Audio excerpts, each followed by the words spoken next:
देशाच्या 79व्या स्वातंत्र्य दिनानिमित्त मुख्यमंत्री देवेंद्र फडणवीस यांनी मंत्रालयामध्ये आज ध्वजारोहण केलं।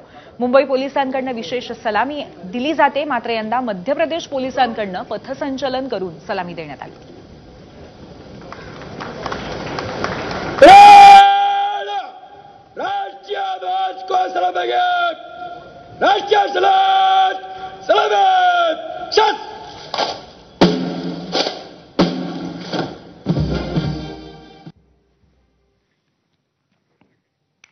उपमुख्यमंत्री एकनाथ शिंदे यांनी ठाण्यामध्ये ध्वजारोहण केलं। ठाण्याचे पालकमंत्री म्हणून त्यांच्या हस्ते झेंडावंदन झालं।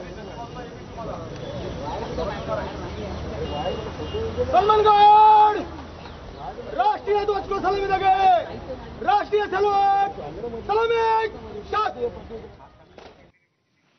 आणि बीडचे पालकमंत्री आणि राज्याचे उपमुख्यमंत्री अजित पवार यांच्या हस्ते बीड जिल्हाधिकारी कार्यालयामध्ये मुख्य ध्वजारोहणाचा सोहळा संपन्न झाला।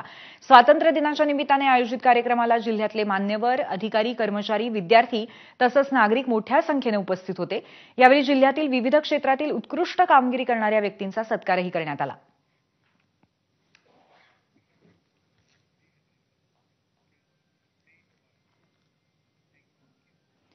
भारताच्या